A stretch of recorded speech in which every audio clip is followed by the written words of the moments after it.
Hi everybody. Trying to get my camera oriented here. How is everybody this evening?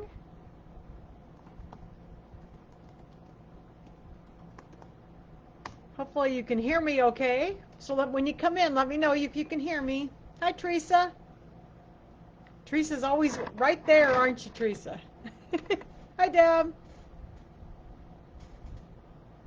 So how's there? Oh, here's Debbie, Cindy. Second, my nose itches. Goodness. I've got the air conditioner running and a lot of fans and stuff running in here. It gets warm in my sewing room. My sewing room is on the southwest corner of my house, so it gets really warm out here, and I just don't do heat very well.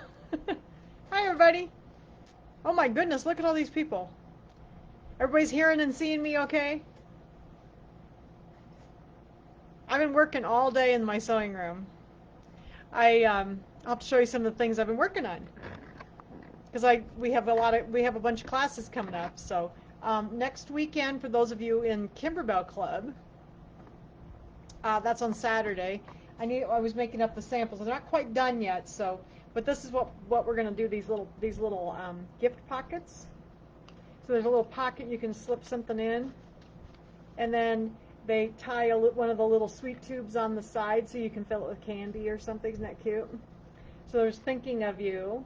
I put some little Kimberbell buttons in it, and the other one the other one is get well soon, and so it has a little Band-Aid on it, and then I put a little package of tissues in there, and I'm gonna go get some little cough drops and put them in the in the little tube. So I thought they were cute.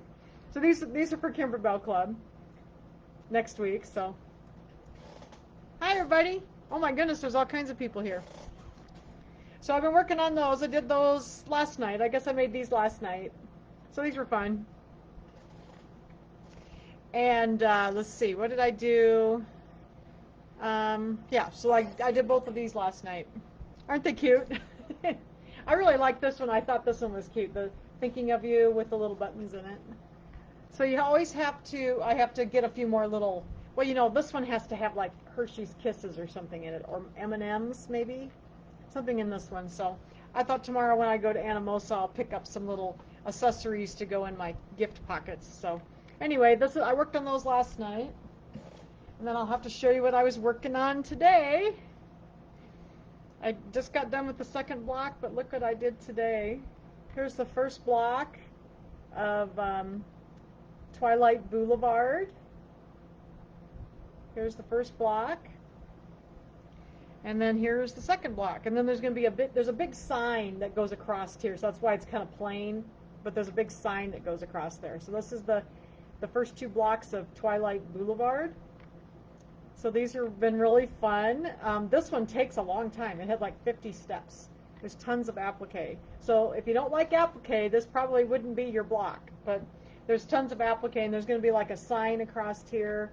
And then I think there was something else down below. I can't remember what it was. But anyway, this is block 2 and block 1. So I got it started. That was my goal for this afternoon, at least to get it started. So isn't that cute?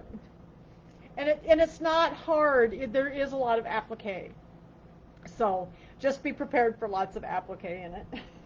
So I've been working really hard. So last night I did the little pockets, and then today I worked on We Whisk You Merry Christmas, because of course we're going to do that now. And then I worked on these this afternoon. So I've been having fun. It's been a nice sewing day. It's nice and it's hot outside, so I like to hang out inside where it's cool. Put those over there, get them out of the way. Okay, so how are we doing? Getting a few people in here? I think we got all kinds of people in here.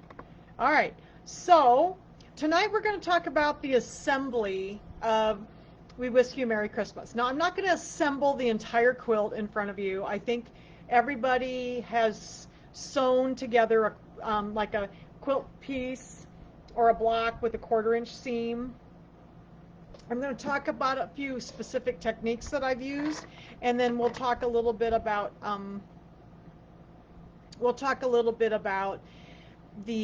like how to get a good 1/4 inch seam on your machine, and then also I'm going to show you a little bit with the laser light that maybe a lot of the machines have laser lights. You know, the Quattros, or not the Quattros, but the Dream Machines and the Luminaires. So there's a lot of people with the laser lights, like even the Dreamweavers and stuff. So a lot of you have a machine that has that, and so we'll talk a little bit about that and like the piecing part. Like I'm gonna show you how to piece that pinwheel block, because some people, I've got a few people on here that are not really quilters, so piecing a block is, you know, something they really haven't done that much. So we're going to talk a little bit about that. Some cool rulers that you can use for squaring up half square triangles. I do a lot of half square triangles, so I bought these really cool rulers that are fun, so we'll just talk about those. So, okay, so the instructions, I'm just going to turn the camera on here in a second. The instructions for sewing the quilt together start on page 15 of the little book. And so I'm just going to kind of talk you through, show you on my quilt, give you some tips about what I did for the sewing of the rows together, and then the sashings. So, and then I'll show you how I ironed it. These are, I know, aren't they fun? All of the stuff is fun, Sharon, from Kimberbell.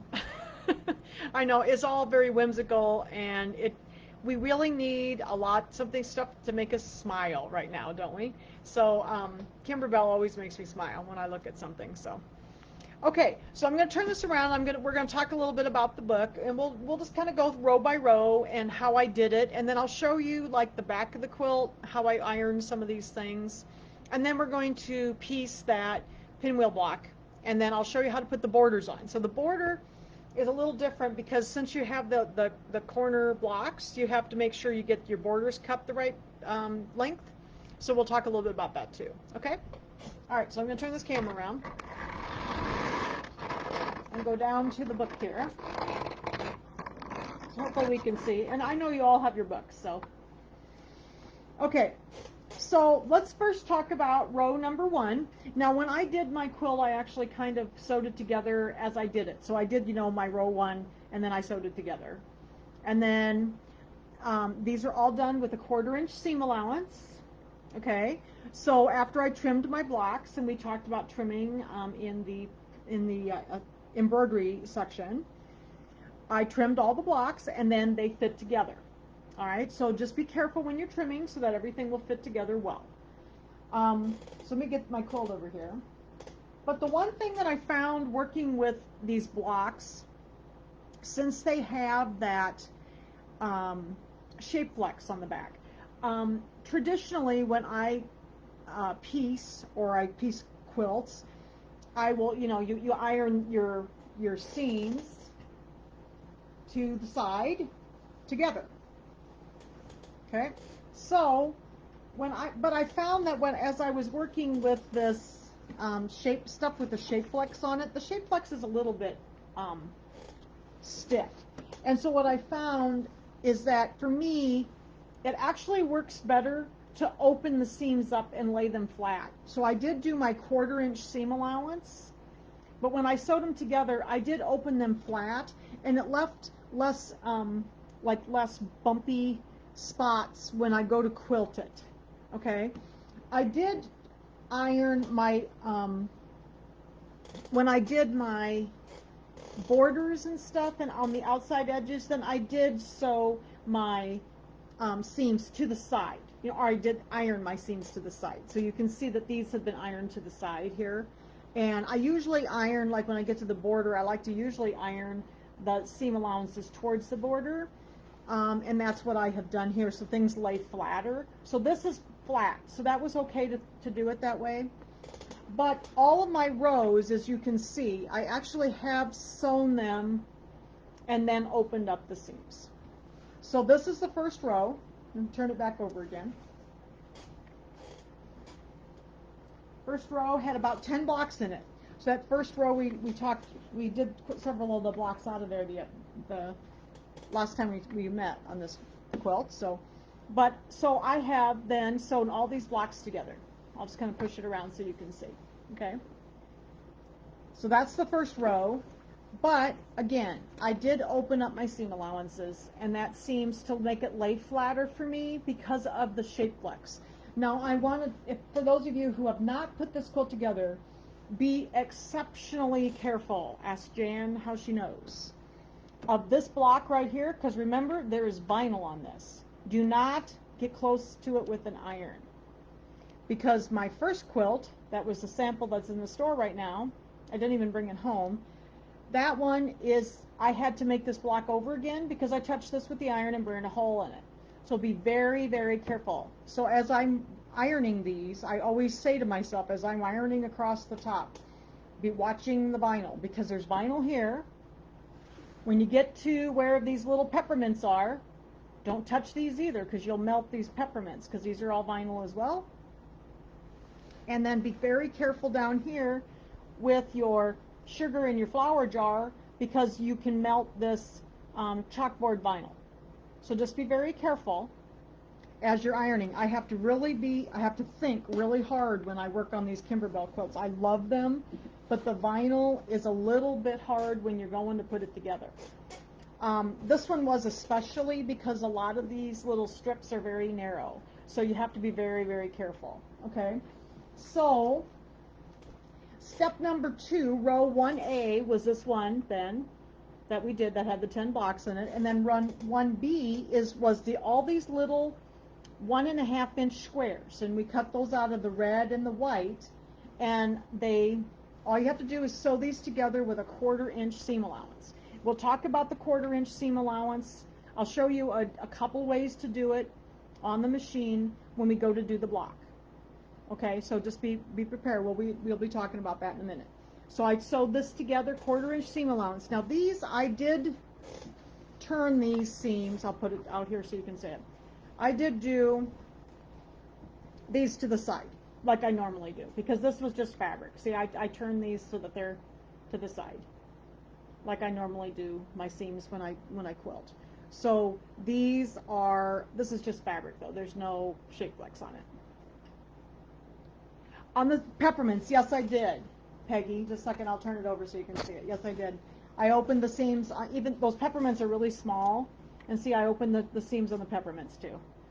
I found that as I've been working with more and more of these with the shape flex, it's easier to open them, and then they lay flatter, because I had to be very careful. If you're ironing the seams open from the back, Peggy, they're fine. It's touching it on the front that's the problem. So if you iron them from the back, I just don't do my iron quite as hot, and I just am very careful. So yeah, it was fine from the back for the seams. Okay, so then that 1B was this little row here, and I ironed my seams the normal way for those. All right, then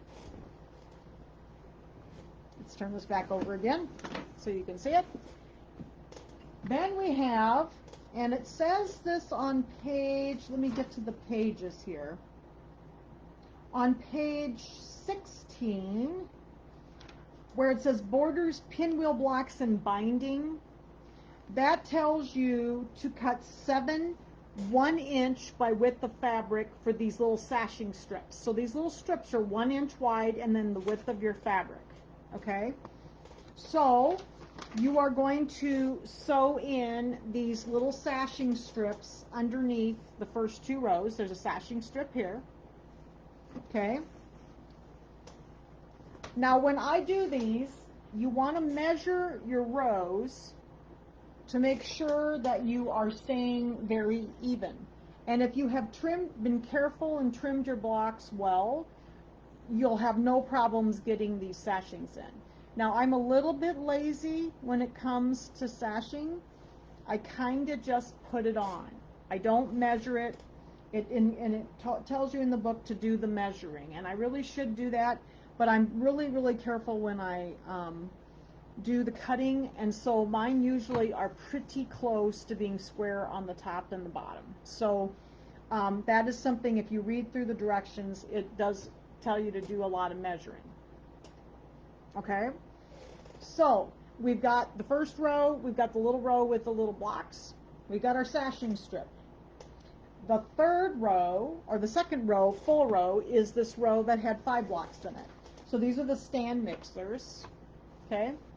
And again, 1/4 inch seam between the blocks. Then you're going to sew that set of blocks onto the sashing strip. Now, what I found with the sashing strips to make them lay flatter, I'm going to turn this back over again. When I did these sashing strips, and you can hardly see it here, but can you see how I turned, when I turned these, this one I turned up so that the sashing strips, the 2 seam allowances met in the center. So I pressed it inward, and it seemed to lay flatter for me. Okay, so this is where that first green sashing strip is, right here, underneath the little block row.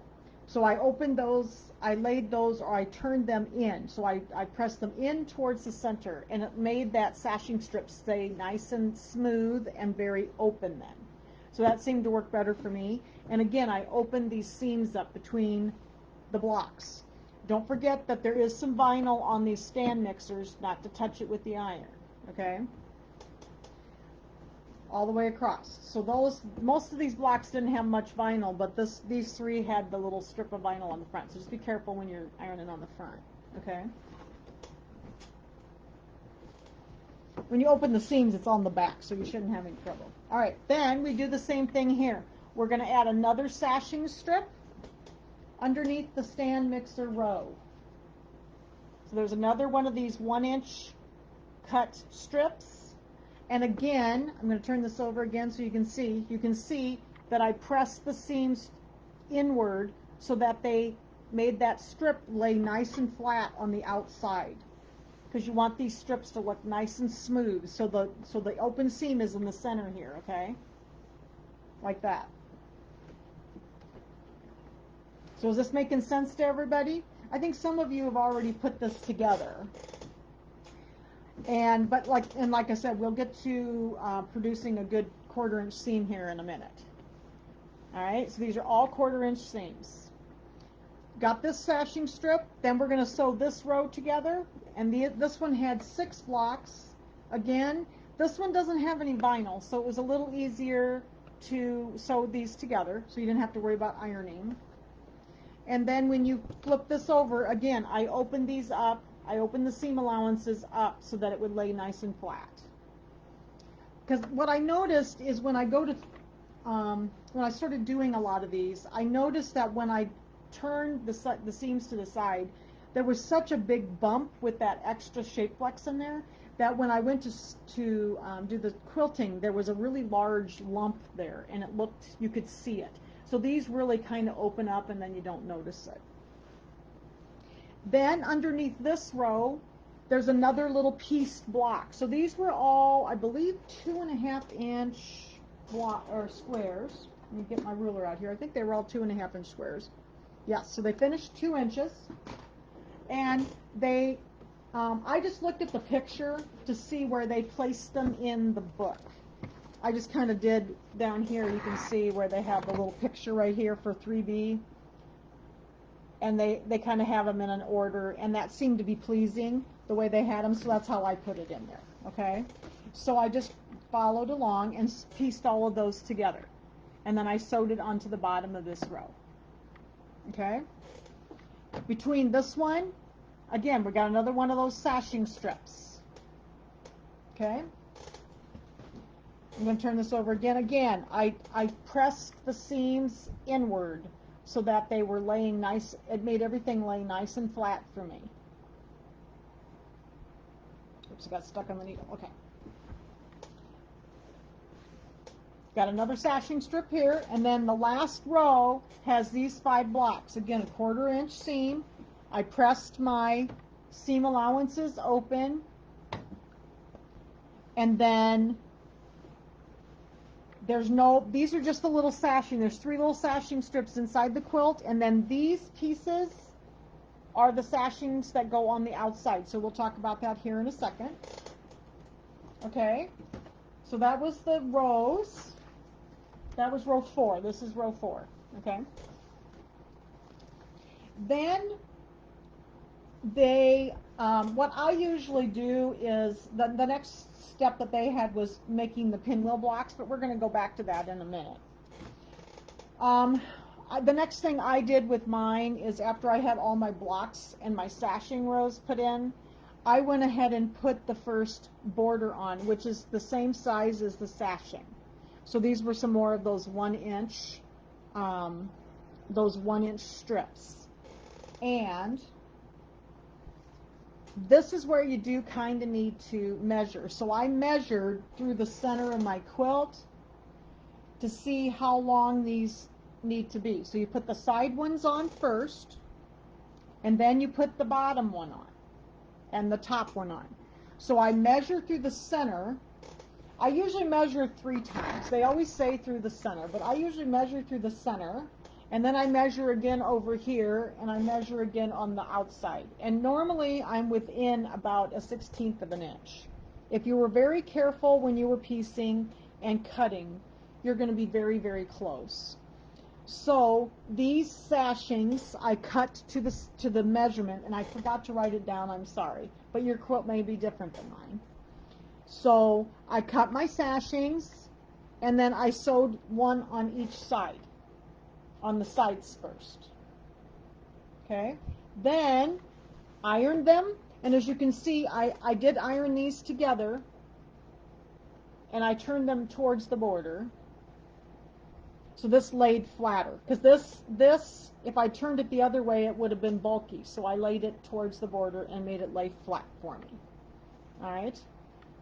Then you're going to do the same thing with your bottom borders, or this little sashing strip, but you want to measure this direction, and I measure in the center and the outside. And normally I'm very, very close, and then I cut them and I stitched them on with my 1/4-inch seam. Again, I pressed the seam allowance to the outside, okay, so that it laid nice and flat, because this is a little heavier when you put that shape flex on. Did that on both sides, okay, did that on both sides. I do have a top border on already, because I was just going to put one border on tonight. And now, so let's go back then and look at, that's the sashings and the first border. Now, are there questions about this? I know most of you have done these kind of things before. If you have questions specifically, you can message me too. I don't want to presume that everyone has put together a quilt, okay? There are very, very good instructions in the book about how to put the borders and the sashings on. Just be very careful to measure carefully, and to measure several places on the quilt just to see if you're pretty square. I remember my first one that I put together, I had one of my blocks must have been a little bit crooked or something, and so I had to do a little bit of a trim down here, because I had a block that was off square. And I could see it after I got the strips on, I could see, and I was like, oh, so I took the strip off, and I must have had a block crooked. So just be careful and do your measuring, okay? So is there any questions so far? Is that making sense to everybody? So at this point, you have this part of the quilt with the green sashings and the little, these are, they call this a border, but these little sashing strips, these little narrow ones on, okay? So to put the borders on, we have to add also a corner block. So these borders are a little different than a lot of borders, because these actually have a separate corner block. So we have to cut them differently. And if you look on, we're going to go back and make our blocks here in a second. But if you look on page, I can't see my page number, 16 and 17, it talks about measuring for your borders and also for the green ones. So the section where it says borders, pinwheel, blocks, and binding on page 16, it talks about, measuring your centers. And I measure 3 places. I usually measure the center and the ends so that I kind of know that if I'm pretty square. And you do the same thing when you go to do these larger borders. These are cut 4 inches. So you needed 4 4-inch width of fabrics for your borders. They end up being 3.5. Okay. So again, you need to put on the side borders first. We're going to put the side borders on first.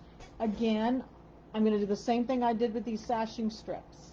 I'm going to measure the width or the height of the quilt in the center, and on the two ends I'm going to cut my borders to that measurement. Now I did write these down because I remembered to write them down today. The quilt is actually wider than it is long, just by a hair. So these were 29.5 inches long on my quilt because I measured, you know, from the end to the top. All right, and so I cut my borders 29.5 inches. Okay, so I made 2 of those. Then on the top and bottom border here, again, I measured, before I put these on, I measured the whole width of the quilt from the edge to the edge, and those were 31 inches this way. So when I made my top border up here, the black part was 31 inches wide. All right, because we still need to put these on the end of it. So it's you have to be a little careful and make sure. And so when I got all those green strips on, I just did my measuring then, and I wrote down how long my black borders needed to be, and then I cut them. All right. So is that making sense to everybody? Because this border is different because, you know, a lot of quilts we don't have that block on the corner, so we have to go across. But these we have to stop at the edge of the quilt. So just measure from edge to edge in the center on each side, and then cut your top and bottom side borders. I have applied my side borders, and again, when I ironed it with the seam outward so that it would lay nice and flat. Okay? Now we're going to talk about, let me push this out of the way, we're going to talk about piecing those little pinwheel blocks. A lot of people are afraid of doing triangle blocks, and I love doing triangles. So I'm going to show you a couple of my little, I don't know if I call them cheats or what I call them, but I use my laser light, and I use my 1/4-inch piecing stitch in my machine. So I wanted to talk to you a little bit about the machine functions. Okay, so let me find my pieces here. So we're going to go back to these blocks. Now, traditionally, if you look at the instructions for the blocks, and these are on page, I think it's 16, yep, 16, it tells you to lay the red, and I did all my other ones, I just had 2 left, so I was just going to do 2. Okay, so here's my red pieces, to put those on the bottom, and then the white piece on the top. Okay, and you're going to put them right sides together. Okay, like that. Then, normally, you know, we grab out, I have to make sure this is the right side. Normally, we grab that, you know, water-soluble pen or whatever kind of marking pen you like. Okay, whoops, there goes my scissors again. I'm going to set those over here. They keep falling on the floor. So then we grab, you know, that water-soluble pen and a ruler, and then we mark from corner to corner on these, because we're going to sew a 1/4 inch from that line. But I'm going to show you a little trick that I learned. I love my laser light on my machine. And one of the gals that pieces a lot that comes in showed me this trick once. And I thought this was really cool because I didn't piece that much at that time, and she pieced a lot. So she just showed me a really cool little way. Grab my machine here. I have a light gray cotton piecing thread in my machine. And I pieced the whole thing with this very light gray. And on your machine, and I'm hoping you can see this. I don't know if you can see it real well. But on your machine, you're going to have markings on the front of your needle plate. And all the machines have these. The smaller machines have the gray plastic thing, but these markings are still there. And one of the markings says 1/4 inch. So you can piece using that marking, but the needle needs to be in the center needle position for that. All right? So I'm looking at this 1/4 inch marking right here, because this is going to help me align my laser light, because I want my laser light to be on that 1/4 inch marking so that I can sew 1/4 inch from that laser light line, because my needle, remember, is in the center. Okay, so let me show you how I do this. This is kind of neat, and then I don't have to draw the lines, because I got tired of drawing all the lines. I like to do half square triangles, and I was constantly drawing lines. So I'm going to go over here to the quilting tab, and instead of using Q02, remember that, and we're going to talk about that one in a minute, I'm going to use Q01. And Q01 is the needle in the center needle position, because I want it in the center. And for those of you who would like Dream Machines, the Destinies, the Stellaires, the Dreamweavers, you have a laser light that will turn on down on, it's just like down here along this area. It's going to look like this little icon, but it's down farther. Okay, on my luminaire, it's up here. So I'm going to turn it on. And with the older machines, with the Dream Machines and stuff, you just turn it on. You don't have to do anything. Now, I have to do a couple things, but you also need to move your laser light. So we're going to turn this laser light on. So I'm going to turn it on. It takes a second. And then I can tell it what color I want it to be on mine. And I would like it to be red, because it's going to show up a little bit better for you. And I need to turn my guideline on. Now remember, if you have a Dream Machine or a Dreamweaver, all you have to do is just touch this button that's down here, and it will turn on. I have to turn mine on, okay? Maybe, there we go. Then, if I look here, this is my needle placement here, and this is my laser light. So normally, your laser light, let's put it back over here, normally, when it comes up on the screen, it's going to be right there on 0, so that it's going to be right on top of your needle. Well, I don't want it there right now. I want it in a different place, because I want to be able to sew 1/4 inch away from that laser light. So what I'm going to do is I'm going to look at my I don't know if you can see it too well. Remember, I have a camera, so I think you can kind of see the red line there. Okay. And remember, we need this 1/4 inch marking right here. It's over here. So I'm going to move my laser light so that it's on the 1/4 inch marking. So if I go over here and look, I can move it side to side. And that's this button. And those of you with the other machines, it'll be down here, but you'll also have the same button. I'm going to move this over, and I'm going to go back this way so you can watch me moving it. Hopefully you can see a little bit of the red line. It's really hard when I have a projector. But I'm going to move this over until I get my laser light on top of that 1/4 inch line, which is going to be at the number 7 millimeters. Okay, so you want to look at that line right here, and I can see my red line is running right along. See, if I put my finger right here, can you kind of see it? There, it's running right over my 1/4 inch marking. All right, so that's where I want my laser light to be. I want my needle to stay in the center, because if you look at the instructions, it says that we are going to, draw that line down through there, and then we're going to sew 1/4 inch away on either side of it. But I'm lazy, and I don't want to have to draw all these lines on. So what I do is I'm going to put this up here. I also have my pivot feature on. Many of you have that. So you can see on my screen now, see my laser lights over here, and this is my needle, and they're 1/4 inch apart. I have my pivot feature turned on, which is the little, it looks like a button with a foot and the needle down, and a lot of the machines have this. So I like that turned on, because then it's easier. I don't have to touch the foot down button. Okay?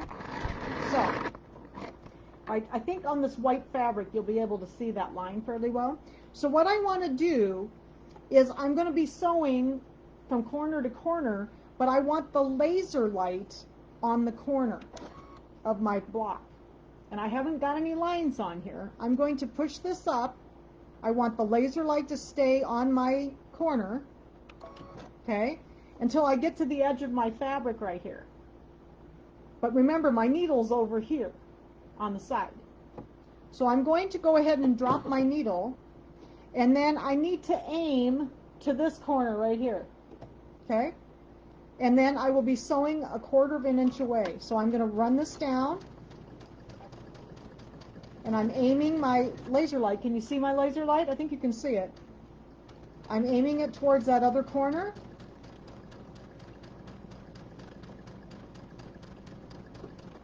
And then I'm going to sew off the end. Yes, you can sew off the end because I'm lazy. And then I'm going to flip this around, and we're going to do the same thing. The laser light needs to go on the corner. So there's the corner of my block. I'm going to push this forward, drop my needle. My needle's dropped down because I got my pivot feature on. And then I'm going to aim that light to the corner again.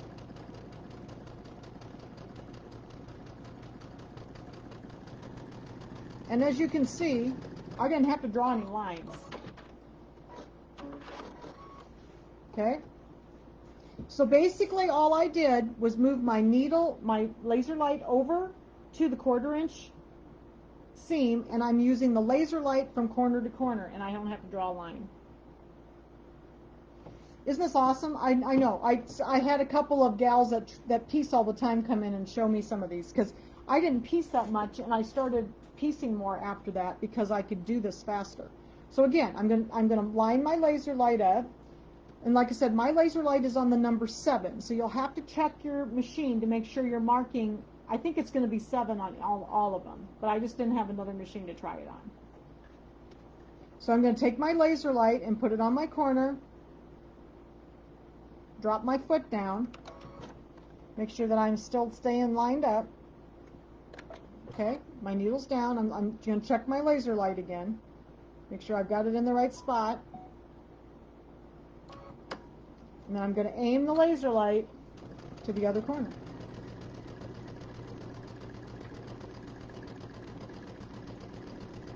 My needle's in the center. I'm going to go ahead and sew off the end. Okay, I'm going to do the same thing. Put the laser light on the corner. I'm going to push it forward until I get to the needle. And then I'm going to aim it to the other corner. Now this is easier when you're doing smaller blocks because you don't have to aim. Like this is a longer block. So sometimes when I'm doing little ones, it's a lot easier because you can see from one end to the other. No, I am not running the edge of the foot to the laser light. The laser light, Jan, I am running from the corner of the fabric to the corner of the fabric, because I've moved it so that it is at the 1/4 inch marking on my needle plate right here. The foot, I'm not paying any attention to where the needle is. I'm just paying attention to where the laser light is. So it is a different thing. When you have a laser light, until you get used to sewing with it, you can't watch your foot or your needle. You need to watch the laser light. And it is a little bit of a mindset because I'm looking at the laser light, not where my machine's sewing. Okay? So here's my lines. And they turned out the same way if I had just put the drew the lines down. All right? So now, of course, the next step on the instructions is to trim these apart. So I'm going to come over here, and let's see, I think I'm going to move my camera over so you can see better. But practice with this. It'll take you a little practicing to get used to working with the camera, or with the laser light.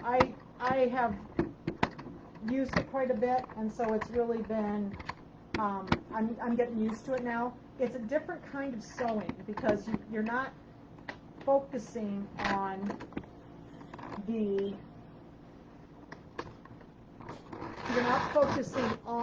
foot or the needle. You're focusing on the light, and so you have to kind of retrain your brain a little bit.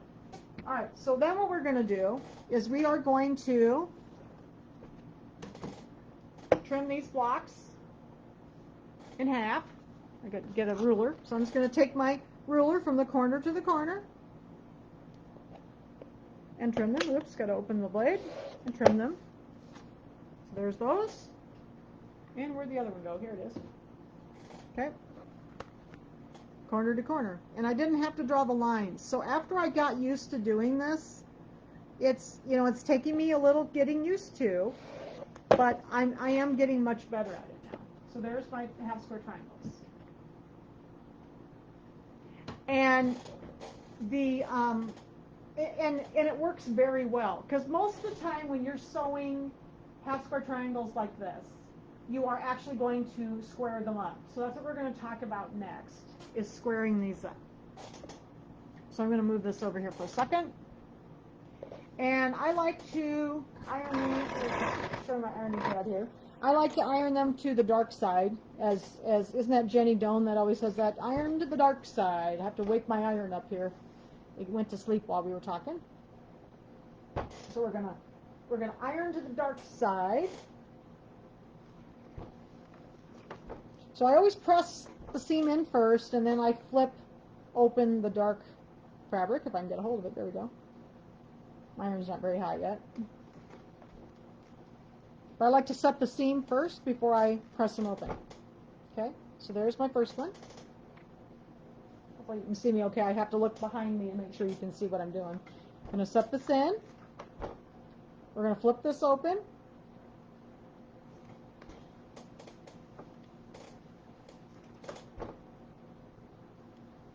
These for all 4 of these.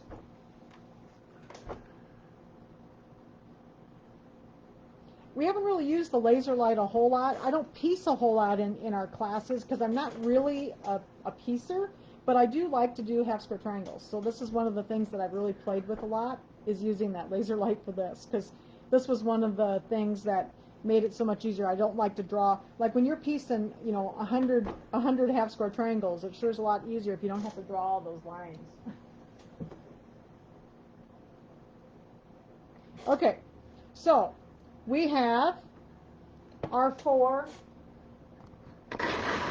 units here that are half square triangles. Okay.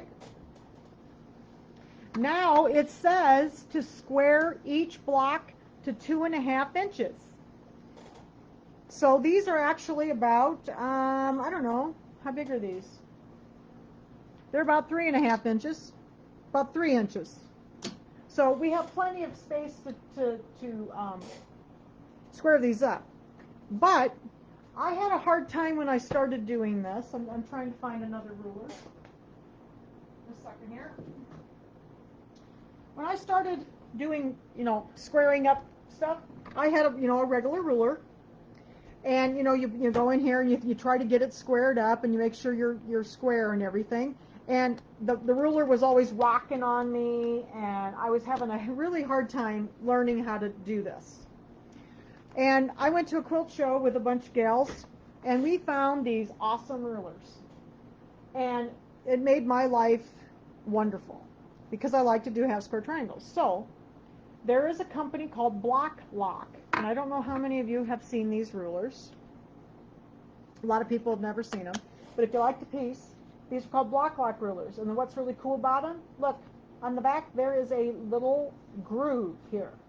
That is for the seam, so that when you put this on here, your ruler doesn't rock on that seam. And then you get a good straight line all the way around.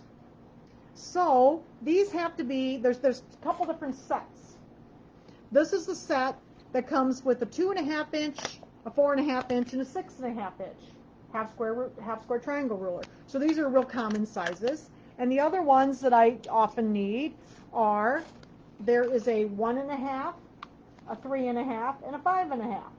So depending on how big of half square triangles you're doing, I have both sets because I've used all of these. Okay, Judy likes this little itty bitty one. Look at this little, this is the 1.5 inch one. Okay, so I do a lot of half square triangles, so I have both sets. These are up on our website. And you can buy either set. There's a 2.5, 4.5, 6.5, or the 1.5, 3.5, 5.5. And I put them up on the website under cutting tools. Okay? I've been using these block lock rulers for a long time, and Tim had never seen them, and he ordered them, I don't know, maybe about a year ago, and he said, oh yeah, have you ever seen these rulers? I said, yeah, I've got them about 5-6 years ago. So this is the deal. So here's this cool groove, okay? So this is my 2.5-inch square ruler. They also have larger ones. So the other one I have that I use quite a bit is a 9.5-inch square, and then there's a 12.5-inch square. So I have both of those as well, and those are single ones. But I think I put all of them up on the website. Yeah, I think I did put all of them up. But the sets are nice because they have all these smaller ones, and we use these a lot. Okay, so I am going to square up these half square triangles. I need to give them a little bit better press though, because my iron wasn't very hot. So we'll just give it another little press here. So they're nice and flat. And I hope this isn't boring to people, but I knew I had quite a few people that don't really piece, and I wanted to give them a chance to see some of these cool things, okay? That makes your life easier when you're doing this. Okay, so here is my unsquared block and my block lock ruler. So this groove, one side is longer than the other. Okay, the longer side goes on the right, and you slide that groove into the seam in between there.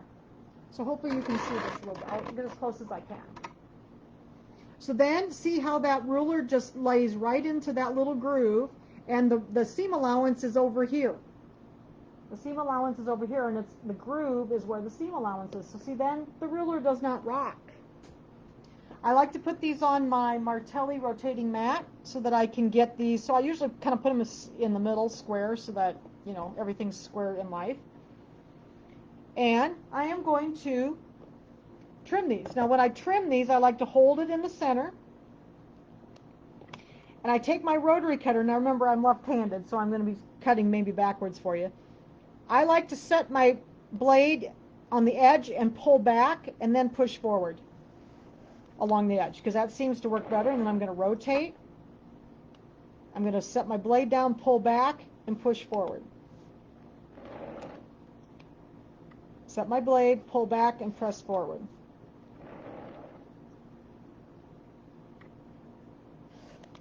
Like that. There's our first block. Beautifully squared to 2.5 inches. We're going to do this one. Again, the longer side goes to the right. This is where the seam allowance is in that little groove. I always have to get these kind of square, because if I don't, it seems like I'm lopsided. There we go. Can you still see me? All right. Again, I'm going to set my blade, pull back a little bit, and push forward. And be sure that you have a very sharp blade when you're doing these. I had a really dull one today, and oh my gosh, I had a hard time getting it. So I'm pulling back and then pushing forward. There's a perfect 2.5-inch half square triangle. These are the most awesome rulers. Okay, whoops, so I got it on backwards. So remember, the long side goes to the right. Like this. Then I'm going to trim this one. The rocking motion has always, I've learned, works better for me. I rock back and then push forward. I think I might have just got a little bit off on the corner there. Set the blade, pull back, and push forward. But the rotating mat really helps with these, because then you don't have to worry about letting go. Get this one. But yeah, I use all of the sizes. I mean, I use all the different sizes quite a bit, because I do all different kinds. But I haven't done any half square triangles for a while, so it was so nice to get these rulers out today. Okay.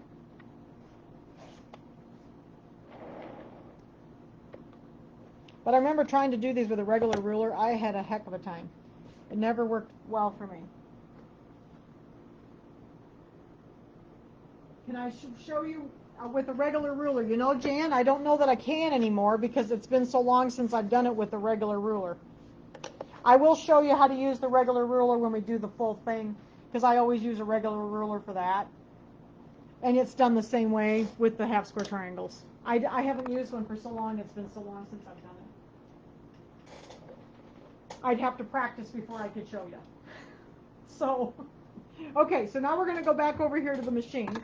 Sorry, I'll make you seasick again. I'm going to have to move the camera again. Come back over here so you can see the machine. We will use a regular ruler in a minute. Okay. I'm going to turn off my laser light.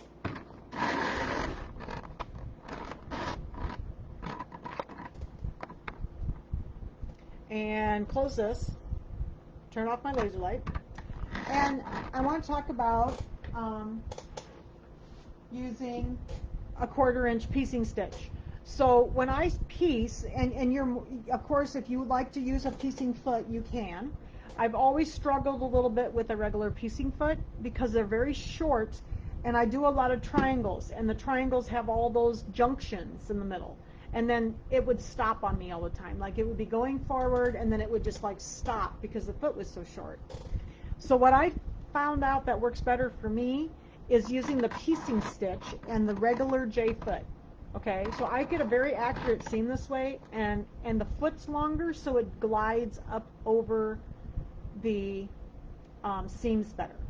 Okay, so what I'm going to do, we were using Q01, now I'm going to use Q02, and it's going to move my needle to the 1/4 inch. So that's Q02. All right. Now, if you notice down here, I don't know if you can see it, I have changed the length of my piecing stitches on this page because I don't like really tiny, tiny little stitches. Like they're usually default at 2. I do a lot of ripping, so I make mine 2.5 because it's just so hard to rip. So I always have mine at 2.5. So I've moved that and saved it in my machine. Moved it to 2.5, and you hit this little memory button over here, and then it saves it in the machine that way. And every time I choose this stitch now, it comes up at 2.5. So that works better for me. Okay, so now I always have to get the book out and make sure that I get these in the right orientation, because I have a hard time with these pinwheels. So I'm going to look at these pictures up here to make sure that I get it in each one in the right orientation. So the first one is going to be with the red down on the left, and then the second one is going to be the red on the top left, like that. And then, I know people laugh at me because I'm so bad about this. And then the next one's going to be with the red on the right bottom, and this one's going to be on the right top, like this. So I lay it so that it looks like the picture. All right. Then I've got my J-foot on the machine, and I'm going to take the first row. So there's these two, so it's the first row. So I'm going to flip this one over with the right sides together, and if you've got them laid out correctly, those little seams down here are going to nest in perfectly in this corner, and that's what we want. So you want to make sure when you pick them up that I've got it the way I want it. I'm going to flip it over like this, and then make sure those little seams are nested in the corner here, because we're going to sew along this line or that side. Okay, so I'm going to nest them in. I'm not going to pin these. I'm just going to make sure I feel that nest in there. Okay. Let's get a little closer here. I've got my needle has been moved over to the 5.5 millimeter position. So I am going to run my fabric along the edge of this foot for a full 1/4 inch. And if you want it to be a little more on the scant side, which is what I like with especially triangles, because you're putting a lot of seams in, I will just run this just under the edge of my foot and drop my needle. So I've got it just under the edge of the fabric, is just under the edge of the foot.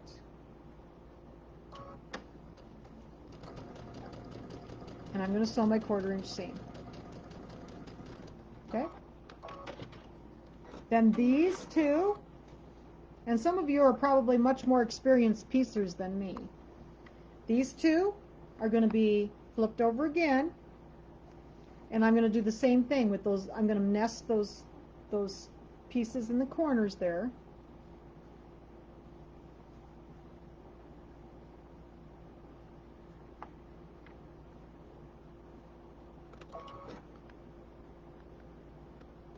Drop my needle, 1/4 inch seam,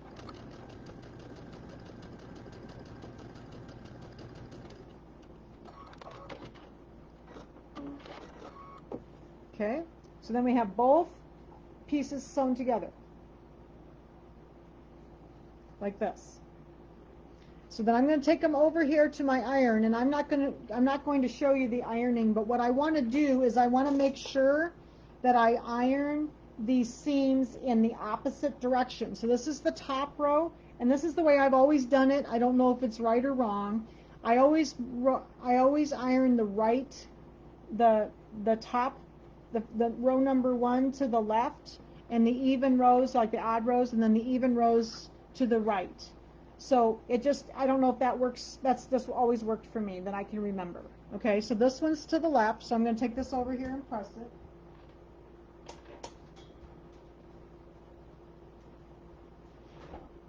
So I press my seam to the left, okay, and then this one I'm going to press to the right because it's the second.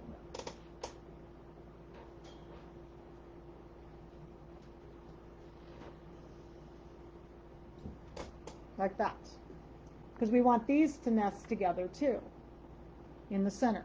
So then we have to sew these 2 rows together. I'm going to flip these right sides together, and I'm going to nest again, put those seams nested together so they come together in the center. Now this one I always pin, because if I don't, I always have it scooch on me. So I'm going to pin this on both sides of that center, and that's the only way I've ever been able to do these. Now some people don't pin, I have to. All right, and then I'm going to do the same thing. I'm going to do my 1/4 inch seam,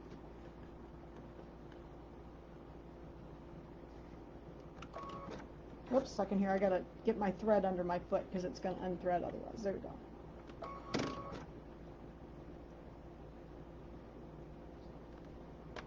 Drop my needle, and I've got the edge of the fabric just under the edge of the foot, and I'm going to slowly drive over those. These are those teeny tiny little magic pins that I love, and I do drive over those, but I do drive over them slowly. There we go. And with that big bump in the center, you notice that the machine did go over that bump quite well. And I would have had trouble with my piecing foot because it's kind of a big bump and the foot's so short, it would have kind of stopped. And this one's long and it goes up over the bumps much better. Because I did a quilt, I think it was a Missouri Star quilt, and the whole thing was half square triangles, and they were big, but it was all of these junctions like this, and it was very hard to, and that's when I learned that if I use my piecing stitch on the machine with this other foot, with the J foot, it works so much easier for me.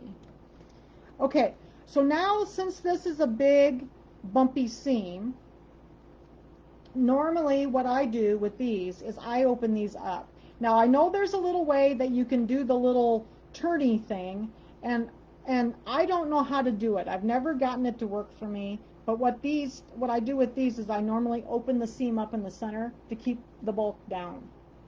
Okay, so you can see, I'm going to iron this, but you can see on this one that I've already ironed, say I opened the seam allowance up, just to keep the bulk down in the center seam. Okay, so I'm going to go press this one open.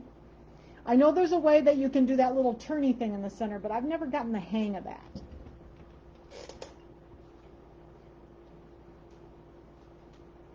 So we're going to press this down.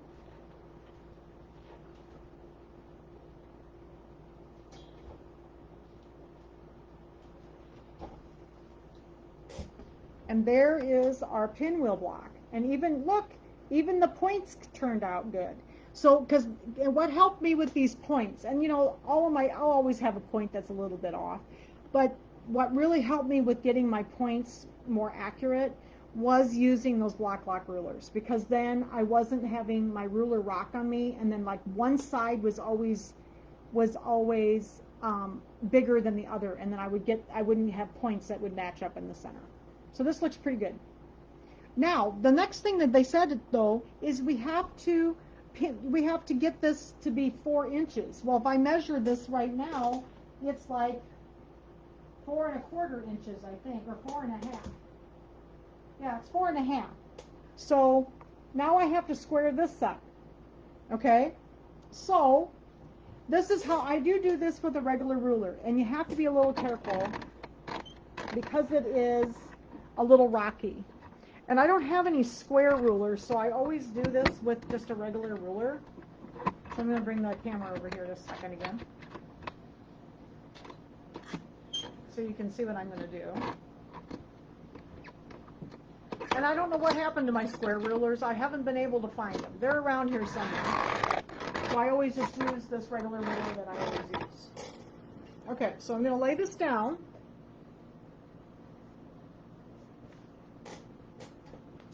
And I'm going to take my ruler, and the center of this, we want this to be 4 inches, right? So I'm going to put my 2-inch, so here's 2 and 2 on my ruler. I'm going to put that right in the center of my block. So you can see I'm getting it all lined up with my seams. The number 2 line and the number 2 line are lined up with the center seams. Okay? And you notice then that I've got on these 2 sides, obviously, we need to trim it down, right? So I'm going to take my ruler. I'm going to have to hold on real tight because it's a little bit rocky. And take my rotary cutter and trim up one side. Make sure I didn't move it. See, it moves on me a little bit. So these are harder to do. Okay, and then trim this side. So there's the first 2 sides, but then we got to spin it around like that and do the same thing on the other 2 sides. So here is my number 2 mark, 2 and 2. Then I can line up on the outside edges. Okay, whoops, second here. I'm kind of close to the edge of the table here, so it makes it a little harder because my ruler wants to not cooperate with me. There we go. All right. So I'm going to get this side. Make sure I got it straight. There we go. Up one side and the top.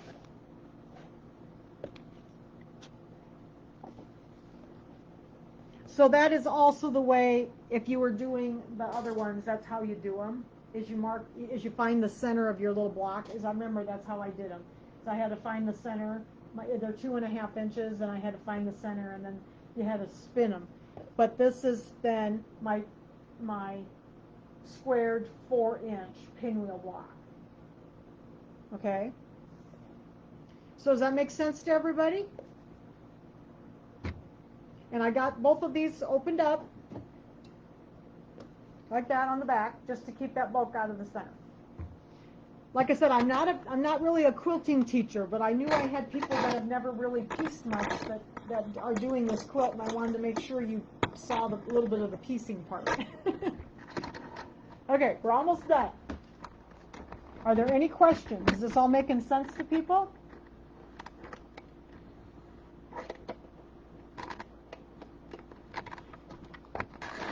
So Dan, you may have to, I'm sorry, it's been so long since I've squared my blocks that way.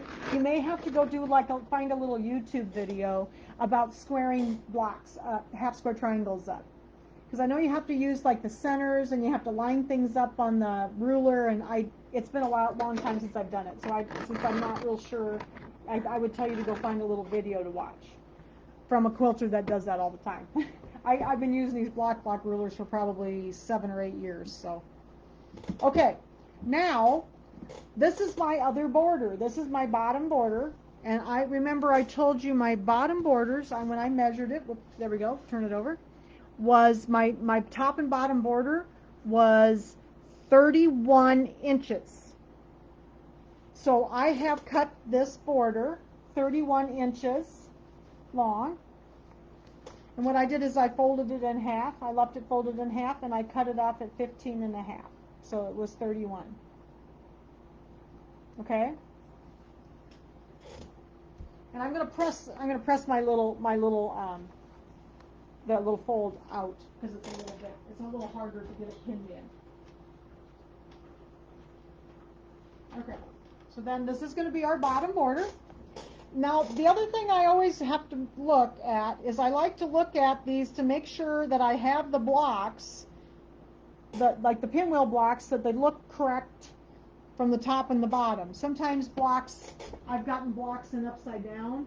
These all look the same, but there's other quilts that have blocks, that are different. Now, the other thing I do, and this is just me, I like that open seam to be horizontal. So I always leave my open seam like this. That's that open seam that I opened up in the center. I like it to be horizontal on each end. So the first thing we're going to do is sew our pinwheel blocks to the ends. So I got my horizontal going this way. And with any luck at all, when you square up your pinwheel blocks, they match your borders, which are also 4 inches. We're going to do our 1/4 inch seam again. Drop my needle. I'm just got the edge tucked under my foot. And all my stuff turns out really, really close this way. I've been using this stitch since it was that Missouri Star quilt. I can't think what it was called. I think it was called Periwinkle. It was a really cool quilt, and it had tons of triangles in it, and I just loved it. But it was, when I started working on it, it was very hard for me to do. All right, so we're going to do this one. Let me turn this over so I can do this side. And make sure I've got my blocks looking the same as the top blocks. And I like my seam to go in the center. Like that, along that way.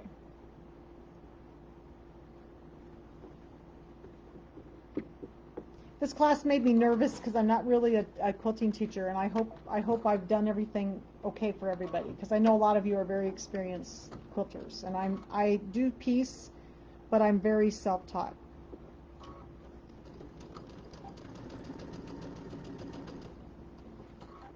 Okay, whoops, there we go.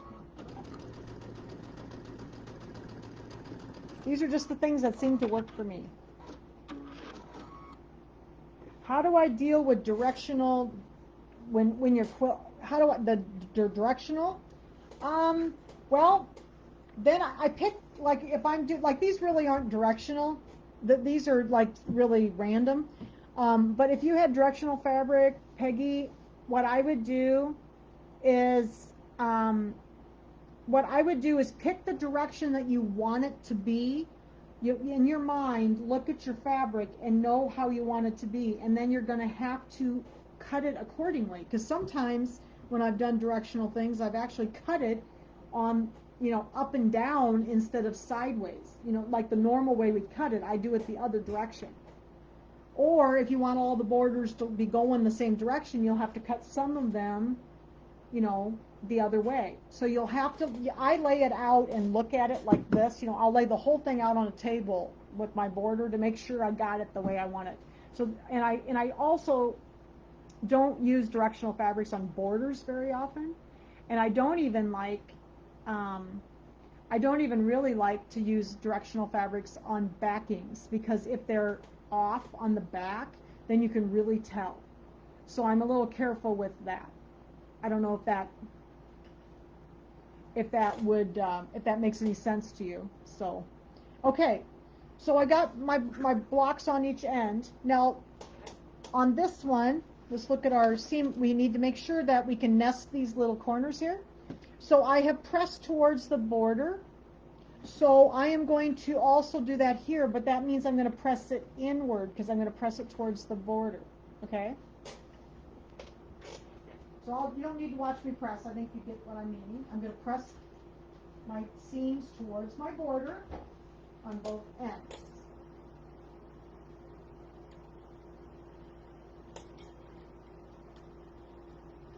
I had never quilted before.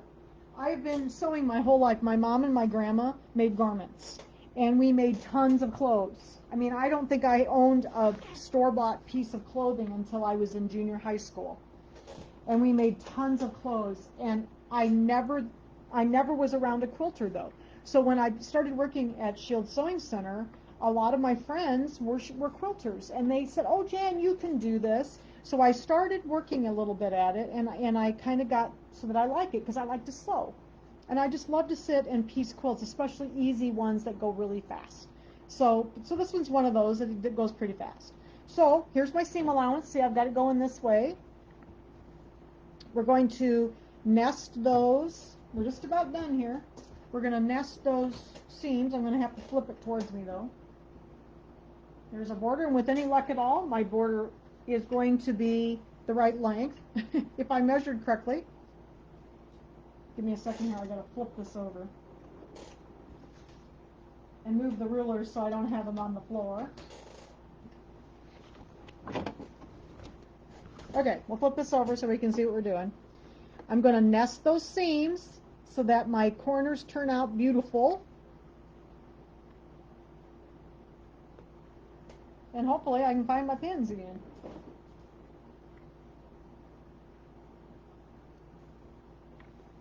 I hope you've enjoyed this quilt. I have enjoyed it so much. This is my second one, and we get to quilt it yet, and it's been such a fun quilt to do. When I first saw it, I remember when I first saw it, I thought, oh golly, I just don't know. So you notice I pinned on both sides of the seam. I just don't think I'll ever do that one because I don't cook. And I saw it done up, and it's so cute and it whimsical, and it just made me smile. Reminded me of my mom and my grandma. They'd sit in the kitchen at Christmas time and make cookies and candy, and I guess that's what made me want to do it. So, and I've got a few people doing love notes, so I'm just pinning this other one here. It's off the camera here, I know. So I'm pinning those on both sides of the seam. And then I'm just going to go ahead and put a couple pins. So with any luck at all, my border is the same length. We'll see how we fit here. If Jan measured right this morning when I was doing this, because I hadn't got a chance to get this to the point where I wanted it for tonight. And I got up early this morning and started working, and hopefully I measured correctly. So let's see how it goes. But this one was so much fun, and I'm really looking forward to Love Notes. I haven't had a chance to start that one because I was working on this yet, so I'm going to start working on Love Notes.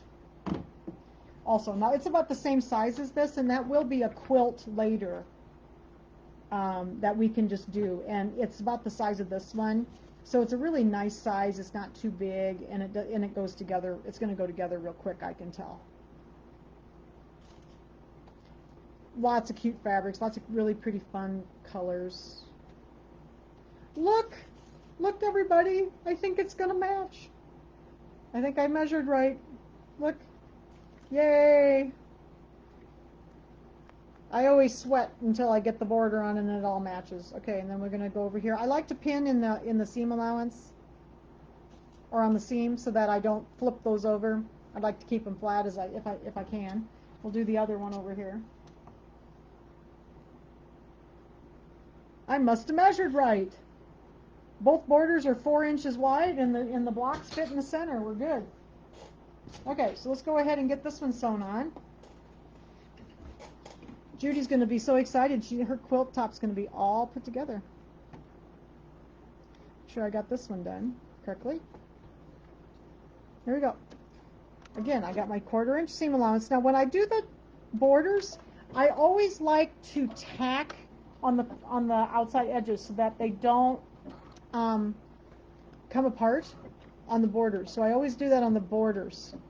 I don't usually back stitch. I like to use on most of our machines now we have 2 buttons. You know, the one with the little polka dot is the one that just ties a knot in place. And I just really, really like that because then I don't accidentally veer off. All right, so here we go. We're gonna sew. I think I'm a little bit off, so I'm gonna start again. It caught on my little thing here. You know, sometimes you just have to start over. And when you're doing the pins, I am going to drive over my pins, but just make sure that the little ends are out of the way. I hit one earlier today, so every now and then I'll hit one. I just have to pull them out, so. All right. And I got just the edge of the fabric underneath the foot. Just a second here. Got to get this out of the way, otherwise it's going to get caught. I've done that before. Have you ever sewed the other side of your quilt in with the first half? Get your borders on, and then I've got the border like from the other side already sewn in. Done that before. I'm really good at ripping. I buy really good seam rippers because I use them a lot. All right. Making sure everything's lining up here. And I'm sewing onto that little green sashing strip. I'm anxious to see some of you that have made them out of the white borders, because I haven't really seen. I think one or two of you may have already done it, but I'd like to see what they look like. So I'm anxious to see them, and then we'll get them quilted a little bit later this month. And these don't take too long to quilt because they're not real big. Okay, so I'm going to pull that one because it's nice end. Hopefully you can see what I'm doing.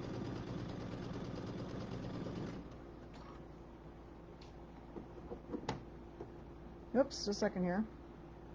There we go.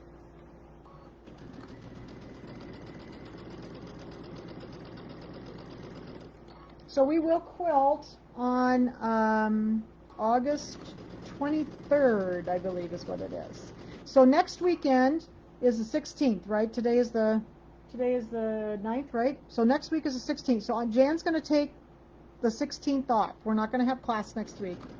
My dad has surgery on the 19th, so I need next weekend off just to kind of get prepared to be gone for a day or two with him.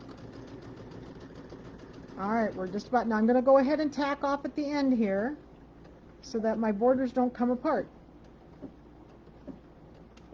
But with that tacking stitch, it's so nice because then I don't have to veer off and take the chance of it being off my 1/4 inch seam. Okay, let's pull these pins out and see how we did. I'm very excited. I don't have to put the border on after class. I have it all done. Look at there. And then when I go to press this, I want to press towards the outside. So I'm going to press it so then these lay really flat along the side here. So I did press it towards the outside. You can press it in if you want, but on the outside I usually press towards the outside. Okay? Yes, Denise is talking about the wide table. So if you don't have a table like this, you can see I have my embroidery unit off my machine, and then I have this big space over here on the left and behind me. So everything's laying very flat. And so if you don't have a table that you can do that with, they make extension tables for the machines. It helps you a lot. I really like this flatbed table because it's flatbed even in the embroidery. And then I can do this. So I'm going to press this out. I won't do that on camera. I think you understand what I'm going to do. Is press it, and like I said, I press these out, and I'm going to press this one towards the outside. And then the top is completed, and we're ready for quilting. I'm so excited about the quilting because we're going to quilt our quilts on August 23rd. Okay. So some of you came in later. Would you like to see the little things for Kimberbell Club again next weekend? Some of you came in later, so I don't think you got to see it. This is those little gift pockets, and then get it in the right spot. Those cute. And then this is Getwell. I got to get some stuff tomorrow to finish them. Isn't that cute? I thought they were really cute. And then I started working on Boulevard. So here's the first 2 blocks of Boulevard. Some of you didn't get to see them before. So here's the first block, and here's the second block.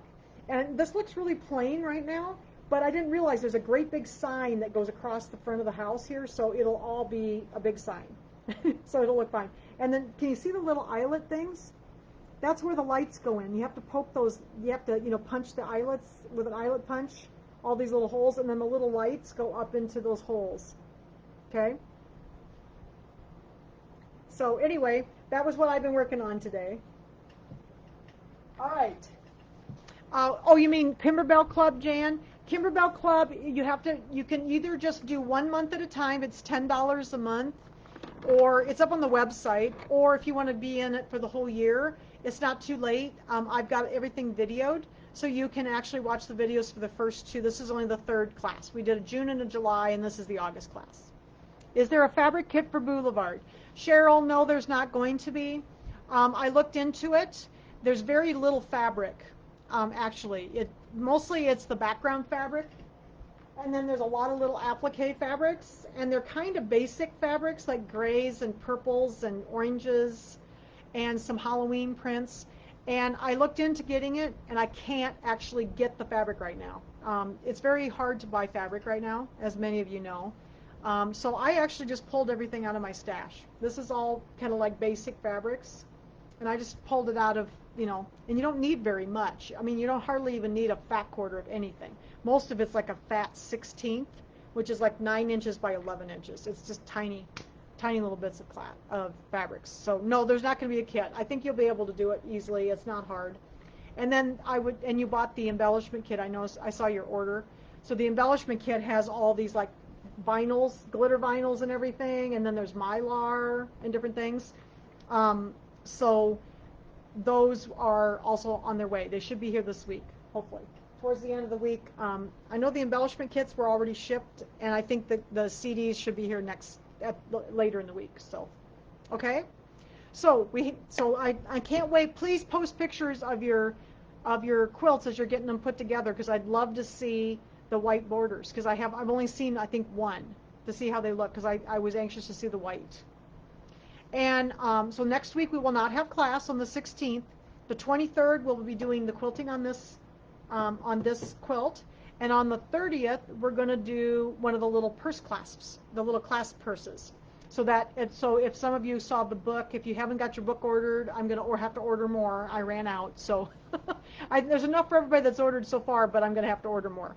So if you want the book, all of this stuff is on the website. So if you have questions, just message me, and you can go to the website to order anything you want. I got all the books up there. The clasp book is under Patterns and Books, and it's called The Purse Clasp Book. And then all of the clasps are also up there that are in for the other projects. So those are all up there under miscellaneous accessories. The block lock rulers are up on the website. The block lock rulers are up on the website under cutting accessories. So what else did I show you tonight? Was that it? Boulevard is up there under Kimberbell. So if you want Boulevard, and that'll be in September. We're going to do that in September. And I'm getting ready to plan something for October. I found something I wanted to do for October. I hope so, Denise.